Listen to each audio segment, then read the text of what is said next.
Le paia o whaarulunga o Ekalesia, Kerisena Uma i Samoa, au toa fionga i sui o le fono o sui toa fia, lau fionga i le li palemia ma le kapeneta, whapea minsta langolango, lau fionga i le whamisino sili, ma li imata maitai o le whamisinonga, lau fionga i le fonga fitalai, ma sui mamalu uma o le palemene, members of the diplomatic corps, whaurulunga o matanga aluenga, ma whaalaptoptonga al malo, pisinisi ma le vaenga tu maoti.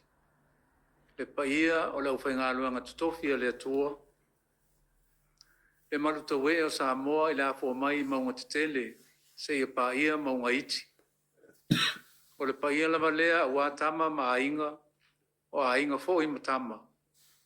Le usonga atu mua mapule, i tu au ma la taua. Ainga i le tai, ma le maa o fonti.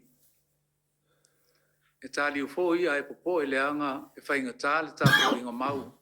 A le whainga maloa tutuila ma manua. I le fio le fionga li kovana, ma le kovana lutena. Ai mese le paia maurunga o le tawhatolu o lana whainga malo. O le paia la malea wa sua ma le vaifanua, fo mai tūlangi. Sa ole ma le launiu sa e lua, a fio whaatui, tō le whale ula, ma upu le manua tele, o wha malo i soifua manuia. O leo ngā ifo le la o lau fo launga Samoa i le nei tausanga. O mapu foi i whale matu lau whaatufunganga. Ina o tau whaipu ea le matila ma le ofeloa, ma tau tai o le vasa. Wa i tea foi le malama na isaua, ina wa ifo panua lalo, mo o toyo seanga o na tua au lea o le ausanga, i le whamana tuina, o le kirisimasi o le neita usanga, lua afe, lua se fulu ma le lima. E pati ai le soifua mai o le pepe fou, e pe o na malo ia le mangalia aluka, o wa o le aso nei o whana wai a te utou, i le aia tā vita le whaola, o ia o ke riso le li. Ma o le au le nao se whea au tau mori moli o le nei ke risimasi. Wa ta oto la a se ala o le whea au o ke risimasi. Au au atoa tupe le whawhao, wa atoa foi li o le masina. O le foi o tini pa o le uto, o tau foi le matala langa, ina wa fio mai le alo le atua, e soa mafuta ma le tangata. O le fua tawalunga lea fua fuanga mamana le atua, e au wina mai ailu na alupele to tasi, e a vea mamoli maulo na alofa le fua atua o ia i le tangata.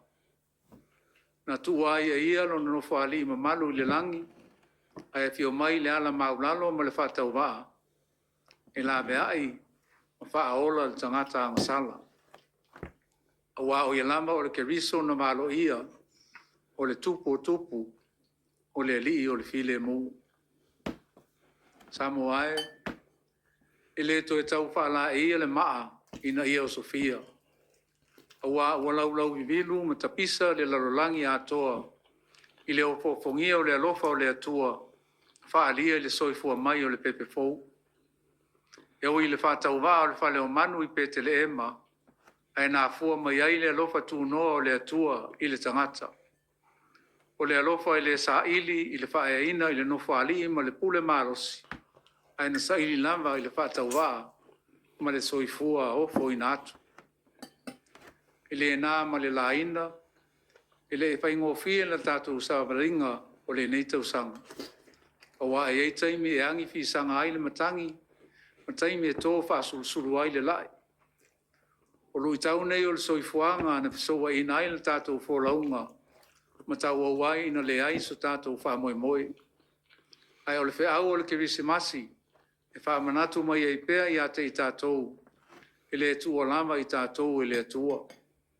I le mawhai o nei a wha te e saina i tātou, mai lona alofa, wa o le aunga ute le nā, o lona fio mai, ina i o tātou maua wha manuianga, o lona alofa tu noa. O le soifua mai, po i o le li whaola, o le whailonga lea o le wha moe fou i lona alofa ma le file mu o le mawai. E moai momoli ai le whawhatai i taitai o e kalesia. Pāpea lau whai ngalu anga tutofi le atua. O lo whapale le malu i tu e fia o Samoa. O lo tau whaasifonga i le atua i le au ma le pō. E ala i lo tau whaiva whaosi taulanga. O lo manui ai pēr Samoa malana whai ngā malo. O wha malo le tutalo, whaapatai le whai taulanga. Lau fionga i le li palemia, ma le mamalu o le kapeneta. Wha malo i lo tautu lo i mai le foi. Wha tautai le sao Samoa i le nei paia inga le palemene. O tau lava o rupe na wha ia mai le fui fui. E wha tautai le sao Samoa. Wha foi ni wha patiata mai i putia wa sola. E wha tā whea i le awau o le matangi. A sanga iane ai o le tai, i o tau whaiwa manaia. E a fua la langa le sao Samoa, a wā lama se manuia o le atunu. O tau mamana. Lau a whionga i le whong whetalai ma sui mamalu uma o le palemene o Samoa. O wha malo i lo tau sao i matau, o wā upu whai o malo. O leo maea o no tau sua le tuli, o wā Samoa malana tapua inga. O tau fo i lo tau ai, ina ua pale au ma ua to'oto i langa tonu le tama o ainga o le atunu i le nei tau sanga. Dea ua folau ai i langi toa, ma tai malu le sao Samoa, o wha malo le wha totoa. E mori fo i le wha malo i la ua fionga i le wha misinusili, ma li ima ta maitai o le wha misinonga. Whaaftai lo o tau, tau awa mea ina pea o tiute ma matafa ioi, wha le wha misinonga, ina ia mautinoa o lo malu le tū la fono. E leo se whaiva whaingo fie la au tau pito la au, ai wha moe moe pea i lea tua, e nā te tai ala ina lo o tau wala au ina ia manuia, ma toa file mu lea tunu. E le whai titia fo i lea nganga whaaftai, i le mamalu o le au whainga ruenga le malo, o pisinisi ma le vaenga tū maoti. Ai meise a tātou paanga mai whafo. Mo au nanga whai pea i le malo ma le atunu. Wha malo le on sai, ma le saili malo. I le whangalo ina fo i le tapo inga Samoa le atunu pele. I le apua mai maunga tetele, se i paia maunga iti. I le pulenga mamalu a li ma whai pule, o le tua matausi, sa o au ma le malo si o nuu ma fioanga. Pāptai mo la o tau tua whai pea, so se matata. E lango suai i ati na e matau mwhainga uma ala tātou malo. Whafo ini tō tu ngā o le soifuanga, o lo nunu ai le tō au i lo tō i whale o nuu ma ainga, ia maupea le tō mai. Tātou na lafo i le atua le tātou wholaunga, ina ia mawai atu a whaoru tau, ma suinga ma le ale o le nei talu fou. Ia fotua i mai se tae o fou, mo se wha fou fou, o wā se manuia o le atunu. E mori atu fou i le whaapatai na i o tātou ainga uma o lo alala ma papa au e so se tafa o le lalolangi.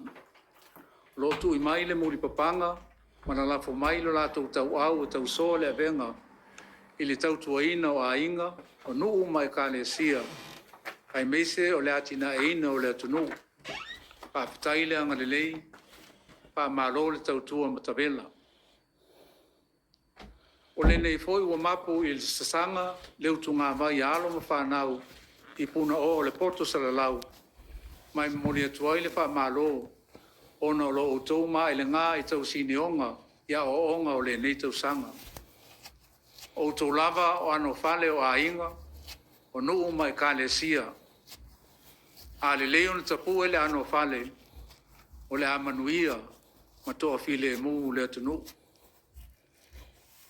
Pai maile bangalia a luka, o wa ala sonei, o whana wai a te utou le aia tā vita le whaola, o ia o ke riso le li. O le neife au tau moli moli, o wala uina i tātou maua le loto maulalo, ma le wha maoni.